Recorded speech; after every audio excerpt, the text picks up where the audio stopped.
Hi hello నమస్తే welcome to my YouTube channel drama of life. నాకు 15 సంవత్సరాలు. మా అక్క ఒక పిల్లవాడికి జన్మనిచ్చి చనిపోయింది. మా అమ్మ నాన్న ఆ పిల్లవాడి కోసం బావతో నా పెళ్లి చేయటానికి నిశ్చయించారు. కానీ నాకు మా బావ అంటే చాలా భయం. మా బావ బలమైన మొండి మనిషి. నేను 15 సంవత్సరాల సున్నితమైన అమ్మాయిని. నేనెంత వద్దని నిరాకరించినప్పటికీ బావతో నా పెళ్లి చేసేశారు. మా పెళ్లి రోజు రాత్రి ఆయన నా దగ్గరికి రాగానే నేను అతన్ని చూసి చాలా భయపడ్డాను. నన్ను చూసి ఎందుకు భయపడుతున్నావు అని అడిగారు. నా ఒడిలో ఉన్న నా అక్క కొడుకు ఒకటే గుక్క పెట్టి ఏడుస్తున్నాడు. అప్పుడు నాకు కేవలం 15 సంవత్సరాలు. నాకేం చేయాలో అర్థం కావటం లేదు. వాణ్ణి ఎలా ఊరుకోబెట్టాలో తెలియటం లేదు. నిశ్శబ్దంగా ఉండే ఆలోచన లేనట్టుగా ఏడుస్తూనే ఉన్నాడు. అతన్ని నా ఒడిలో లాలించి లాలించి నా ఓపికంతా అయిపోయింది. అమ్మ అనారోగ్యంతో తన గదిలో పడుకొని ఉంది. అక్క చనిపోయినప్పటి నుంచి అమ్మ ఆరోగ్యం బాగా చెడిపోయింది. ఆమె తరచూ కళ్ళు తిరిగి పడిపోయేది. ఎంత ప్రయత్నించినా పిల్లవాడు ఏడుపు ఆపకపోయేసరికి నేను ఏడవటం మొదలుపెట్టాను. నా ఏడుపు విని మా నాన్న నా గదిలోకి వచ్చారు. బాబుతో పాటు నేను ఏడుస్తూ ఉండటం చూసి, అమ్మా లక్ష్మి, ఏమయ్యింది? ఎందుకు ఏడుస్తున్నావు? నానా, వీడసలు ఏడుపు ఆపటం లేదు. నేను వీణ్ణి ఎలా నిశ్శబ్దంగా ఉంచాలి అంటుండగా మా నాన్న బాబునెత్తుకొని గట్టిగా ఊపిరి పీల్చుకొని ఏం చేయగలం? వీడు పుట్టిన వెంటనే తన తల్లిని కోల్పోయాడు. నేను చాలా కష్టం మీద ఆ పిల్లవాడిని అమ్మను చూసుకున్నాను. 8 రోజుల తర్వాత అమ్మ ఆరోగ్యం మెల్లిగా కుదుటపడింది. మెల్లిగా మనవణ్ణి చూసుకోవటం ప్రారంభించింది. మా అక్క చనిపోయిన తర్వాత మా బావ ఒక్కసారి కూడా మా ఇంటికి రాలేదు. మా అక్క బావ ప్రేమించి పెళ్లి చేసుకున్నారు. వాళ్ళకొకరంటే ఒకరికి పంచప్రాణాలు. కానీ మా అక్క వయసు చాలా చిన్నది. అందుకే మొదట అమ్మ వాళ్ళ పెళ్ళికి నిరాకరించి మా పెద్ద కూతురైన స్వాతికి పెళ్లి చేసేంత వయసు లేదు కాబట్టి ఇప్పట్లో పెళ్లి చేయటం ఇష్టం లేదని చెప్పారు. కానీ అక్క మొండి పట్టు పట్టింది.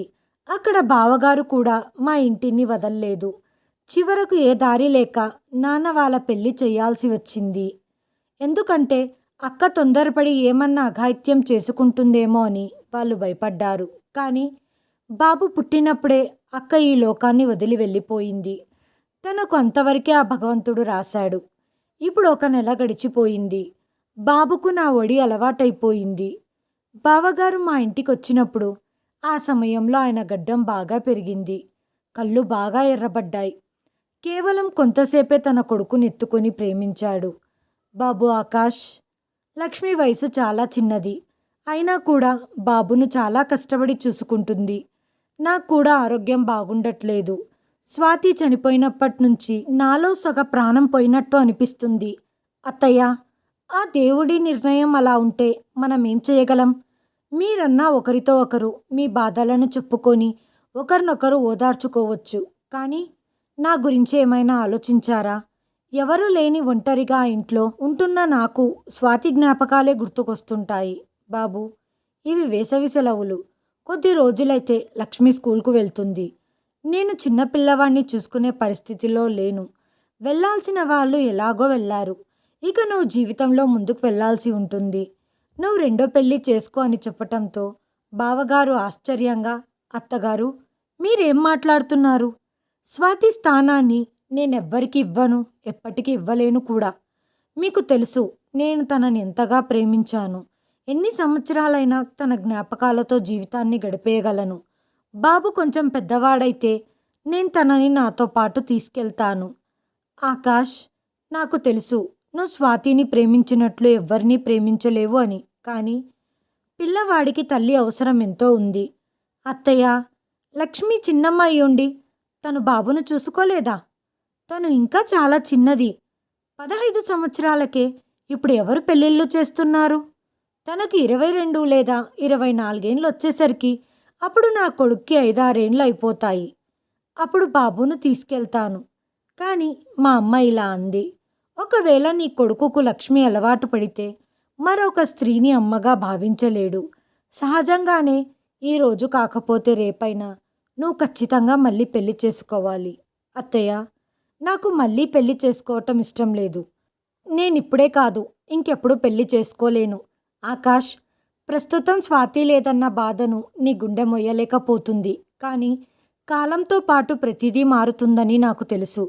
కొన్ని నెలల తర్వాతే నువ్వు పెళ్లి చేసుకో. తద్వారా నీ కొడుకుకి నీ భార్యగా ఉండే అమ్మాయి అలవాటైపోతుంది. లేకపోతే ఆ తర్వాత నీకు చాలా కష్టమవుతుంది. ప్రస్తుతం బిట్టు చాలా చిన్నవాడు. తను ఎవరు చూసుకుంటున్నారో వారికి అలవాటు పడతారు. కాస్త ఊహ తెలిసాక కొత్త అమ్మాయిని తన తల్లిగా ఒప్పుకోవటంలో చాలా ఇబ్బంది పడతాడు. మా అమ్మ మాటలకు మనస్తాపం చెంది బావగారు వెంటనే లేచి వెళ్ళిపోయి 4 నెలల తర్వాత వచ్చారు. ఇప్పుడు బిట్టుకు వయసు 5 నెలలొచ్చాయి. నేను లేకుండగా అతడు ఉండలేకపోయేవాడు. నేను స్కూల్ నుండి వచ్చేసరికి అతడు ఏడుస్తూ ఉండేవాడు. తనని సముదాయించి అమ్మ అలసిపోయేది. కానీ ఏడుపు ఆపేవాడు కాదు. నేను వచ్చి అతన్ని నా ఒడిలో తీసుకోగానే ఏడుపు ఆపేసేవాడు. నేనే అన్నం తినిపించేదాన్ని. నాతోనే పడుకునేవాడు. నన్ను తన తల్లిగా భావిస్తున్నాడు. నేను కూడా బిట్టును నా సొంత కొడుకుగా భావించి ఆరాటపడేదాన్ని. అమ్మ ఎన్నోసార్లు అడగటం వల్ల 4 నెలల తర్వాత బావ ఇంటికి వచ్చి 1 గంట కూర్చొని అమ్మ మాటలు ఒక చెవిలో నుంచి విని ఇంకో చెవిలో నుంచి వదిలేసేవాడు. ప్రతి నెల కొంత డబ్బును బాబు ఖర్చుల కోసం నాన్న షాప్ దగ్గరికి వెళ్ళి ఇచ్చి, నా బాబు బాధ్యతల బరువు వేరే వాళ్ళపై పడటం నాకు ఇష్టం లేదు అనేవాడు. రోజులు ఈ విధంగా గడిచిపోతున్నాయి. నాకు 18 సంవత్సరాలు, బాబుకి 3 సంవత్సరాలు వచ్చాయి. నన్ను అస్సలు వదిలి ఉండేవాడు కాదు. అమ్మ అమ్మ అని నా వెంట తిరిగేవాడు. అప్పుడే నాకు ఒక పెళ్లి సంబంధం వచ్చింది. బాగా డబ్బున్న వాళ్ళు. అమ్మ బావని పిలిచి, లక్ష్మికి ఒక మంచి సంబంధం వచ్చింది, మేమిప్పుడు తనకి పెళ్లి చేద్దాం అనుకుంటున్నాము అని చెప్పేశారు. దానికి బావగారు, అయితే బాబు పరిస్థితి ఏంటి? మీకు బిట్టు మీద ఎలాంటి ప్రేమ లేదా? తను మీ అమ్మాయి కొడుకే కదా. దయచేసి బిట్టు నుండి తన తల్లిగా భావిస్తున్న లక్ష్మిని దూరం చెయ్యొద్దండి. అయినా ఇప్పుడు లక్ష్మికి ఏమంత వయసు అయ్యిందని? ఇంకో 2 సంవత్సరాలు ఆగితే బిట్టు కూడా పెద్దవాడవుతాడు.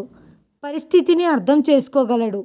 అప్పుడు లక్ష్మి పెళ్ళి నేనే ఒక మంచి ఇంట్లో చూసి చేస్తాను. అల్లుడు గారు, మీరు అర్థం చేసుకోరేంటి? వాడు కొంచెం పెద్దగైతే లక్ష్మిని వదలడు. తనే వాళ్ళ అమ్మ అనుకుంటున్నాడు. సమయం గురించి ఎవరేం చెప్పగలం? నాకు ఆరోగ్యం బాగుండట్లేదు. లక్ష్మి తండ్రి ఆరోగ్య పరిస్థితి అంతంత మాత్రం. మేము త్వరలో మా కూతురి పెళ్లి చేద్దామనుకుంటున్నాము. మీకు లక్ష్మి పెళ్లి గురించే ఇంత తొందరగా ఉంటే తనని నాకిచ్చి పెళ్లి చేయండి. బావ అనుకోకుండగా ఈ విధంగా మాట్లాడతారని అమ్మ అస్సలు ఊహించలేదు. అమ్మ ఆశ్చర్యంగా బావని చూస్తూ, నువ్వు లక్ష్మి కంటే 10 సంవత్సరాలు పెద్దవాడివి. అయితే ఏమైంది? బిట్టు లక్ష్మిని తల్లిగా భావిస్తున్నాడు. తను లేకుండగా వాడు ఉండలేడు. నేను ఇంకో అమ్మాయిని పెళ్లి చేసుకొని తెస్తే తను బిట్టుతో ఏ విధంగా ప్రవర్తిస్తుందో చెప్పలేము. వీడికి తల్లి ప్రేమ దక్కకపోవచ్చు. నా ముందు బాగా చూసుకొని నేను లేనప్పుడు వాడిని దండించొచ్చు. లక్ష్మి వాడికి చిన్నమ్మ అవుతుంది కాబట్టి వాడి మీద ఆమెకు ప్రేమ అభిమానం ఉంటుంది. నాకు పెళ్లి చేసుకోవాలనే ఉద్దేశం లేదు. నా బిడ్డకు తల్లి కావాలి. అది కూడా లక్ష్మే. లక్ష్మి తప్ప ఇంకెవ్వరూ వాడికి ఆ ప్రేమను అందించలేరు. ఈ విషయాలన్నీ విన్న మా అమ్మ, మీ మామగారితో ఒకసారి మాట్లాడి చెబుతాను. లక్ష్మి నా ఒక్కగానొక్క కూతురు. తనని పెళ్లి చేసుకుంటే మనస్ఫూర్తిగా పెళ్లి చేసుకో. కానీ కేవలం బిట్టుకు తల్లిగానే కాకుండగా నీ భార్యగా కూడా తనని గుర్తించాలి. ఎందుకంటే రేపు వివాహం అయిన తర్వాత తన నుంచి నాకు ఏ సమస్య రాకూడదు అంది. బావ మంచి సంపన్న కుటుంబానికి చెందినవాడు. చూడటానికి అందంగా ఉంటాడు. అతని వయసు 28 సంవత్సరాలు. ఏ అమ్మాయి అయినా అతన్ని పెళ్లి చేసుకోవటానికి అయిష్టత చూపదు. కానీ నా మనసులో ఆయన మీద ఎటువంటి దురభిప్రాయం లేదు. ఈ విషయం నాన్నగారికి తెలిసింది. ఆయన బాగా ఆలోచించి సరే అన్నారు. ఆయన వయసులో నాకంటే 10 సంవత్సరాలు పెద్ద అనే కారణం తప్ప ఆయనలో ఏ విధమైన లోపం లేదు. అయినా అన్నిటికంటే పెద్ద సమస్య బిట్టుది. కొత్తగా వచ్చిన వ్యక్తిని ఏ విధంగా నమ్మగలం? ఆ వ్యక్తిని తన సొంత తల్లిగా ఎలా భావించగలడు? ఆమె వాణ్ణి ప్రేమిస్తుందా, వ్యతిరేకిస్తుందా అనే విషయం మీద ఆలోచించి నాన్నగారు పెళ్లికి ఒప్పుకున్నారు. అమ్మ నా అభిప్రాయం అడిగినప్పుడు నేను అసలు వ్యతిరేకించటానికి బావలో ఏ విధమైన లోపం లేదు. నాకు సంతోషం కలిగించే విషయం ఏంటంటే ఇక బిట్టు ఎప్పుడూ నాతోనే ఉంటాడు. నాకు బావకి పెళ్లి జరిగిపోయింది. అప్పగింతలైపోయి బావ ఇంటికొచ్చినప్పుడు నా గుండె దడ బాగా పెరిగిపోయింది. ఎందుకంటే నేను బావ గురించి ఎప్పుడూ ఆ విధంగా ఆలోచించలేదు. ఇప్పుడు అతనే నా సర్వస్వం. ఏ విధంగా అయితే ఒక భర్త భార్యతో వ్యవహరిస్తాడో అలాగే అతను నాతో ఉంటాడు అనుకున్నాను. కానీ అలా జరగలేదు. ఇంటికి రాగానే నాకు వేరు గది చూపించి, నీకిక్కడ ఏ విధమైన కొరత ఉండదు. బిట్టుతో ఇక్కడ సంతోషమైన జీవితాన్ని గడపవచ్చు అంటూ తను నా దగ్గరికి వచ్చి, నా మనసులో ఇప్పటికీ ఎప్పటికీ స్వాతినే ఉంటుంది. నువ్వు ఈ ఇంటికి నా కొడుక్కి తల్లిగా మాత్రమే వచ్చావు. నా భార్య అవ్వాలని ఆలోచన చెయ్యొద్దు. ఇది చెప్పి ఆయన గదిలో నుంచి వెళ్ళిపోయారు. ఆయన వెళ్తుంటే నేను ఆశ్చర్యంగా చూస్తూ ఉండిపోయాను. బిట్టు నా వేలు పట్టుకొని అమ్మ అమ్మ అంటూ లాగుతున్నాడు. నా కంటి నుంచి వచ్చే కన్నీరు తుడుచుకొని బిట్టుని మంచంపై పడుకోబెట్టి నిద్రపుచ్చే ప్రయత్నం చేస్తున్నాను. ఈ పెళ్ళి ఏ పరిస్థితుల్లో జరిగినా నేను ఆకాష్ని మనస్ఫూర్తిగా అంగీకరించాను. నేను తనతో భార్యాభర్తల బంధాన్ని కొనసాగించాలనుకున్నాను. కానీ అతడు ముఖం మీదే నా పరువు తీసేసి నాతో చాలా దారుణంగా వ్యవహరించాడు. నా మనసు నొప్పించాడు. దీనికన్నా నా పెళ్ళి వేరే వాళ్ళతో చేసి ఉంటే బాగుండేది. చేసుకున్నవాడు నాతో ఈ విధంగా వ్యవహరించేవాడు కాదు. ఇతని మనసు రాయిలాంటిది. ఎంత ప్రశాంతంగా నాతో ఈ మాటలన్నీ చెప్పి వెళ్ళిపోయాడు. అతను ఒక్కసారి కూడా ఆలోచించలేదు నా మీద ఎలాంటి ప్రభావం చూపిస్తుందో అని. నాకు మా అక్క మీద ఎటువంటి ద్వేషం లేదు. కానీ ప్రతి అమ్మాయి ఇదే అనుకుంటుంది, తన జీవిత భాగస్వామి కేవలం తనను మాత్రమే ప్రేమించాలి అని. మొదట ఆయన అక్కను ప్రేమించేటప్పుడు నాకు చాలా ఆనందంగా ఉండేది. మా అక్క ఎంత అదృష్టవంతురాలో, తనని ఇంతగా ప్రేమించేవాడు దొరికాడు అని. కానీ ఇప్పుడు అదే మాట నా గుండెల్లో గుచ్చుకుంటుంది. అతను నా ముందే మా అక్కతో ప్రేమ గురించి చెబుతున్నాడు. అక్క వెళ్ళిపోయింది, కానీ ఇప్పుడు నేను ఆయన జీవితంలోకి వచ్చాను. భర్తగా ఆయన బాధ్యత నాకు ప్రేమను పంచాలి. కానీ ఆయన అలా చెయ్యలేదు. ఉదయం లేచిన తర్వాత టిఫిన్ చేసి టేబుల్ మీద ఉంచాను. ఆకాష్ టిఫిన్ తినేసి సైలెంట్గా వెళ్ళిపోయారు. ఆయన ఒక్కసారి కూడా నా వైపు చూడలేదు. నేను ఆ రాయి లాంటి మనసున్న వ్యక్తిని చూసి మనసులోనే కన్నీటిని కారుస్తున్నాను. నేను అందంలో అక్క కంటే తక్కువేం కాదు. నిజం చెప్పాలంటే తనకంటే అందగత్తెనే. అయినా ఆకాష్ నా వైపు అస్సలు చూడటం లేదు. ఆకాష్ మనసంతా అక్క నిండిపోయి ఉంది. రోజంతా నేను ఏదో ఒక పనిలో లేదా బిట్టును చూసుకోవటంలో మునిగిపోయి ఉంటాను. కానీ రాత్రి అనుకోకుండానే నా కళ్ళల్లో నుంచి నీళ్లు వస్తుంటాయి. నాకు కావాల్సిన ప్రతి వస్తువును అతను తెచ్చిపెట్టేవాడు. నేను తినటానికి, తాగటానికి, కట్టుకోవటానికి బట్టలు ఏం తక్కువ కాకుండా చూసుకుంటాడు. కానీ ఆడదానికి ఇవే సర్వస్వం కాదు. భర్త యొక్క ప్రేమ కూడా అవసరం ఉంటుంది. అది నాకు దక్కటం లేదు. ప్రతి స్త్రీ లోపల మనసులో ఒకటి కోరుకుంటుంది, తన భర్త తనను దగ్గరికి తీసుకోవాలని, ప్రేమించాలని. ఒకసారి ఇలాగే అందంగా తయారవుదామని నా మనసు కోరుకుంది. ఒక అందమైన చీరను కట్టుకొని వెంట్రుకలను ఫ్రీగా వదిలేసి లైట్గా మేకప్ చేసుకున్నాను. అనుకోకుండగా అదే సమయంలో ఆకాష్ ఇంటికి వచ్చాడు. నన్ను చూసి కోపంగా, ఎందుకు ఇలా చీర కట్టుకొని రెడీ అయ్యావు? అందంగా తయారయ్యి నా మనసులో కోరికలు రగిలించాలనుకుంటున్నావా? అసలు నా గురించి ఏమనుకుంటున్నావు? అంతటి బలహీనుల్లా కనిపిస్తున్నానా? నువ్వు ఈ విధంగా రెడీ అయితే నన్ను నేను మర్చిపోయి నీకు దగ్గరవుతాననుకుంటున్నావా? సిగ్గు లేదా ఇలాంటి పని చేయటానికి? ఈ మాటలు విని నాకు నేను లోకు అయిపోయాను. నా పరువు తీసేసినట్లు అనిపించింది. నా కళ్ళల్లో నుంచి కన్నీళ్లు కారుతున్నాయి. నేను మామూలుగానే రెడీ అయ్యాను. కానీ ఆయన ఆఫీస్ నుంచి తొందరగా వస్తారని, ఈ విధంగా నా పరువు తీస్తారని అస్సలు అనుకోలేదు. నేను గదిలోకి వెళ్ళి నా బట్టలు మార్చుకొని వెక్కి వెక్కి ఏడ్చేశాను. నేను ఏడుస్తుంటే చూసి బిట్టు నా దగ్గరికి వచ్చి నా కన్నీటిని తుడుస్తూ, అమ్మా, ఏం జరిగింది? ఎందుకు ఏడుస్తున్నావు? నాన్న నిన్ను తిట్టారా? నేను నీకు ఇష్టమైన కొడుకును కదా. నాన్నను వదిలేసేయ్, నేను నీకు ముద్దు పెడతాను. ఏ విధంగా అయితే నేను తనని ప్రేమిస్తుంటానో అలాగే బిట్టు కూడా నన్ను ప్రేమిస్తున్నాడు. బిట్టు నా నుదుటిపై ముద్దు పెట్టగానే నేను నా కన్నీటిని తుడుచుకున్నాను. నేను ఏడుస్తూ నా మేకప్ మొత్తం తుడిచేశాను. నేను వేసుకున్న లిప్స్టిక్ నా ముఖానికంతా అయ్యింది. కాటుక కూడా మెడ వరకు స్ప్రెడ్ అయ్యింది. ఇప్పటి వరకు నాకు బిట్టుపై ఎలాంటి కోపం లేదు. అలాంటిది నాకతని మీద కోపం వచ్చింది. ఎందుకో తెలియదు. ఒకవేళ బిట్టు నా జీవితంలో ఉండకపోయి ఉంటే బహుశా ఈరోజు నాకిదంతా జరిగి ఉండేది కాదేమో అని ఒక్కసారిగా నాలో ఫీలింగ్ మొదలయ్యింది. కేవలం బిట్టు వల్లే నాకు ఇష్టం లేని ఆకాష్తో నా పెళ్లి జరిగింది. నా ముఖంపై చెదిరిపోయి ఉన్న మేకప్ను చూసి బిట్టు తన చిన్న చిన్న చేతులతో నా ముఖాన్ని క్లీన్ చేస్తూ, అమ్మా, నువ్వు లవ్లీ దయ్యం అయిపోయావు. నేనిప్పుడే నీ ముఖం క్లీన్ చేస్తాను. లేకపోతే పాపం నాన్నగారు నిన్ను చూసి భయపడిపోయి నీతో పోట్లాడుతారు. బిట్టు చెప్పిన మాటలు విని నా ముఖంలో చిరునవ్వు వచ్చింది. బిట్టు కల్మషం లేని పిల్లవాడు. ఆ రోజు తర్వాత నేను మళ్ళీ ఎప్పుడూ రెడీ అవ్వలేదు. నేను చాలా అల్లరి అమ్మాయిని. నిజానికి నా మనసు ఇలా కోరుకునేది. ఏదైనా మాట్లాడాలి, చెప్పాలి, రెడీ అవ్వాలి, మేకప్ వేసుకోవాలి, అలాగే ఫ్యాషన్గా ఉండే దుస్తులు ధరించాలి అని. కానీ ఆ రోజు నుండి నాకు మళ్ళీ ఇవన్నీ చెయ్యాలని నా మనసు కనిపించలేదు. ఇప్పుడు నాకు 20 సంవత్సరాలు. నా పుట్టినరోజు రావటంతో ఆ రోజు నా మనసుకి ఏమైందో తెలియదు. నాకెంతో ఇష్టమైన రెడ్ కలర్ ఫ్రాక్ ధరించి వెంట్రుకలు కూడా ఫ్రీగా వదిలేశాను. అప్పుడు సమయం మధ్యాహ్నం అవుతుంది. ఇప్పుడు ఆకాష్ వచ్చే సమయం కూడా కాదు. నా ముఖానికి లైట్గా మేకప్ వేసుకున్నాను. నేను ఎప్పుడైనా అశాంతికి గురైతే నా మనసులో బిట్టు మీద చాలా కోపం వచ్చేది. కానీ మరుసటి క్షణమే ఈ ఫీలింగ్ని విడిచిపెట్టి, బిట్టు నా అక్క కొడుకు. అతడు నన్ను మమ్మీ అని పిలుస్తాడు. నేను అతన్ని నా సొంత కొడుకులాగే ప్రేమించాను. అతని తండ్రి చేసిన తప్పుకు బిట్టునెందుకు శిక్షించాలి? ఆ రోజు నేను రెడీ అయి కూర్చొనుండగా అప్పుడు బిట్టు మొబైల్లో నా ఫోటోలు తీసి ఆకాష్ నంబర్కి పంపించాడు. నాకు ఈ విషయాలేవీ తెలియవు.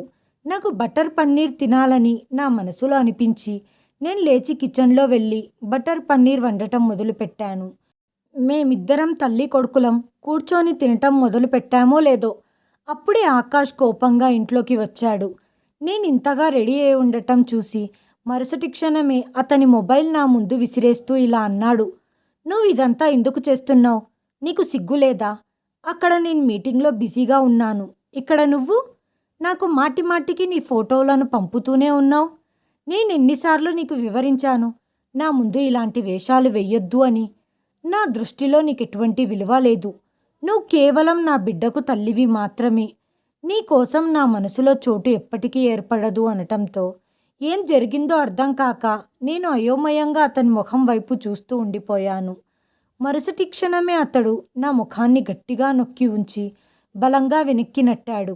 నా చేతులకున్న ఎరుపు రంగు మట్టి గాజులు, అవి నేను ఎంతో ఇష్టంగా నా డ్రెస్కు మ్యాచింగ్ చేసుకొని వేసుకున్నాను.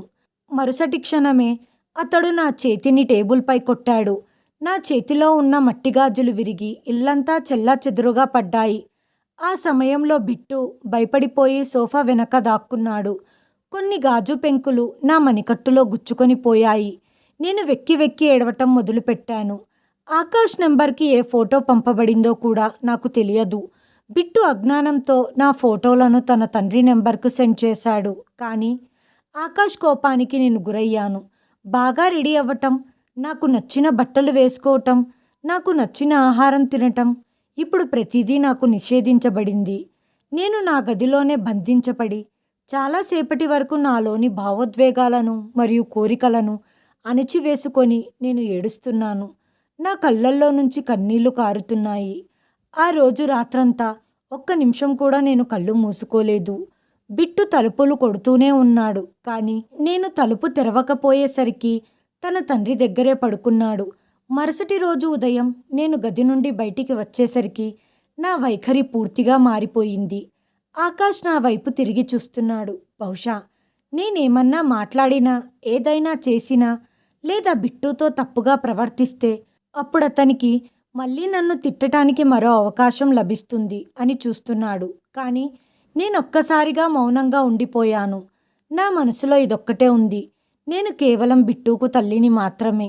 నాకిక్కడ బిట్టును చూసుకోవటం తప్ప వేరే పని లేదు, మరియు నా భర్త అవసరాలను తీర్చటం మాత్రమే. చాలా కాలం క్రితమే నేను నా మనసును చంపుకున్నాను. నా వయసులో ఉన్న అమ్మాయిలు చూసే ప్రేమ, భావోద్వేగాలను, కలలను నేను చూడటం మానేశాను.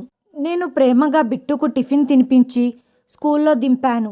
ఆ తర్వాత ఇంట్లో పనులన్నీ ముగించుకొని నా దగ్గర ఉన్న కొత్త బట్టలను మరియు మా అమ్మ నాకు కొనిచ్చిన ఖరీదైన బట్టలన్నిటికీ నిప్పంటించాను. నేను నాపై దృష్టి పెట్టటం మానేశాను. చాలా రోజులు నేను జుట్టును దువ్వుకోవటం కూడా మానేశాను. బిట్టుతో పాటు ఆకాష్కి ఉన్న ప్రతి బాధ్యతను నేను నిర్వర్తించాను. నేను ఆకాష్తో మాట్లాడడం కూడా మానేశాను.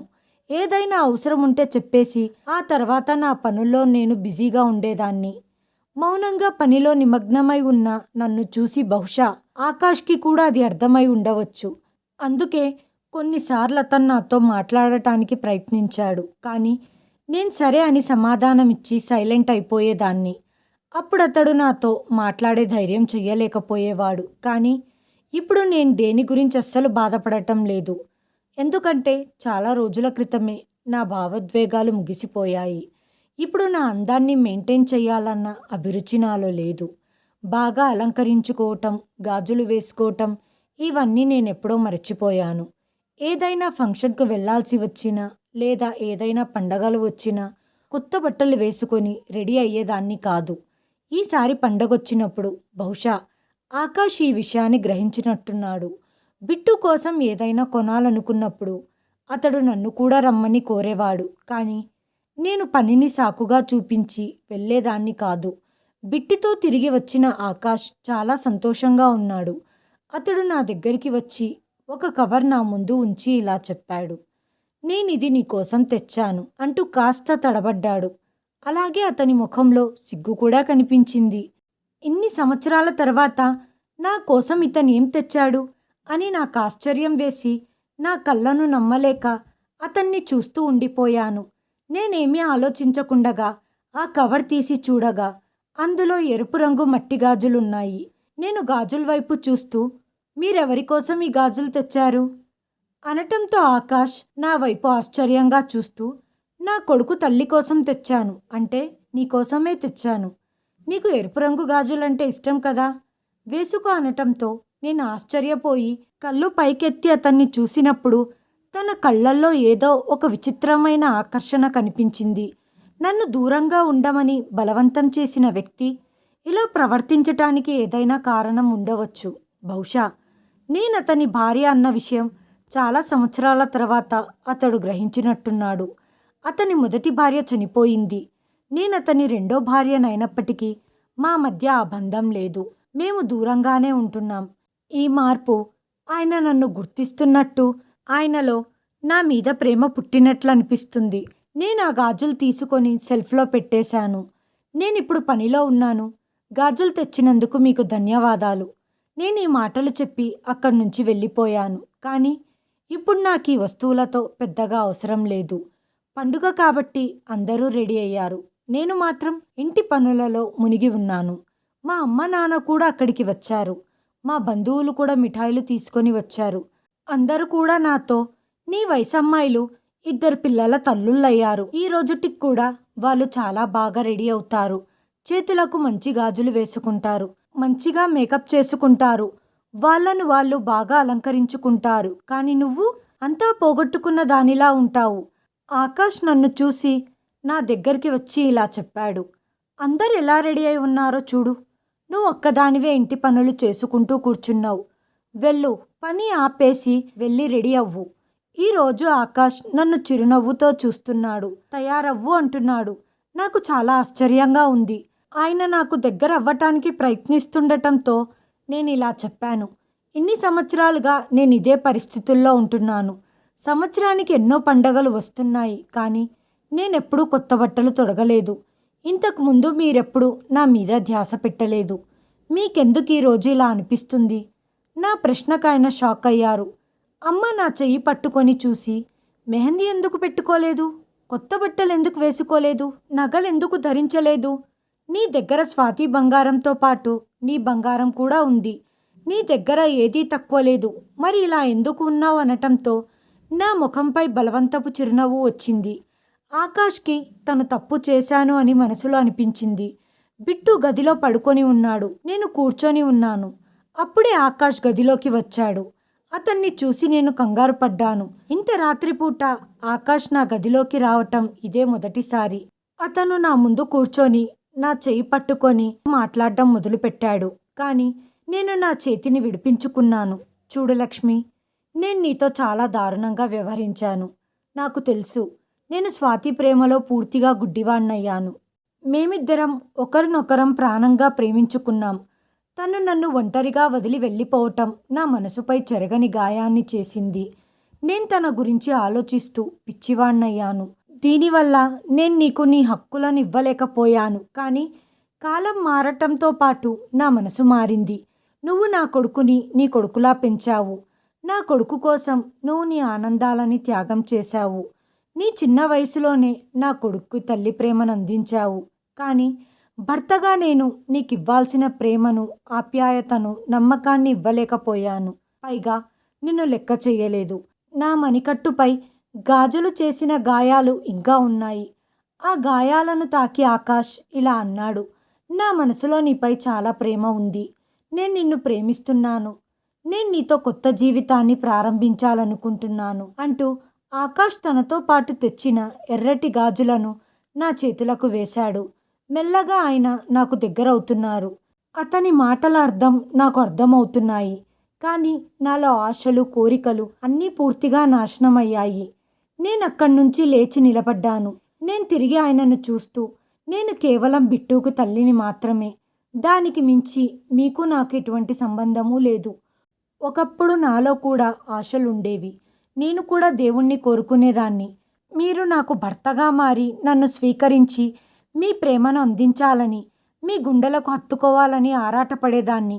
కానీ ఇప్పుడు ఆ కోరికలన్నీ చచ్చిపోయాయి. మీరు నాతో ప్రేమగా మాట్లాడకపోగా అసలు నా వైపు కన్నెత్తి కూడా చూడలేదు. మీరు నన్ను మెచ్చుకోవాలని నా మనసు తహతహలాడేది. మీకోసం నేను రెడీ అయినప్పుడు నన్ను పొగడాలి అనుకున్నాను. నా కోసం బహుమతులు తీసుకురావాలి, నన్ను బయట తిప్పాలి, నా బాగోగులు చూడాలి, నా కష్టకాలంలో మీరు తోడుండాలి అని కోరుకున్నాను. కానీ మీరు ఈ విధంగా ఏమీ చేయకపోగా ప్రతి విషయంలో నన్ను అవమానించారు. ఇప్పుడు నాలో ఆశలన్నీ మాడి మసైపోయాయి. ఇప్పుడొచ్చి నాకు ఆహ్లాదకరమైన కలలు చూపిస్తున్నారా? నేను నీతో కొత్త జీవితం ప్రారంభించాలి అనుకుంటున్నాను లక్ష్మి. చూడండి, ఒకవేళ మీలో కోరికలు, ఆశలు పుట్టినట్లయితే వాటిని చల్లబరుచుకోవటానికి, మీ అవసరాలు తీర్చుకోవటం కోసం మీరు ఇంకో మహిళను పెళ్లి చేసుకోండి. నేను కేవలం బిట్టుకు తల్లిని మాత్రమే. ఇది తప్ప ఇంకేమీ లేదు.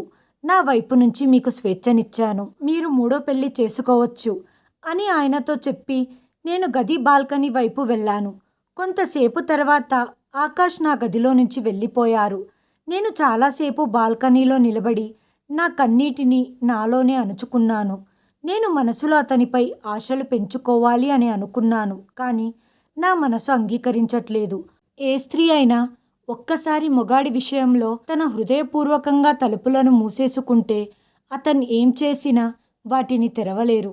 ఒక స్త్రీని పలుమార్లు అవమానించిన తర్వాత తిరిగి తనని పూర్వస్థితికి తీసుకొని రావటం అనేది కలలో మాటే. హాయ్ ఫ్రెండ్స్, ఈ వీడియోను చివరి వరకు చూసినందుకు ధన్యవాదాలు. ప్లీజ్ సబ్స్క్రైబ్ చేయండి, లైక్ చేయండి, షేర్ చేయండి, కామెంట్ చేయండి. Thanks for watching.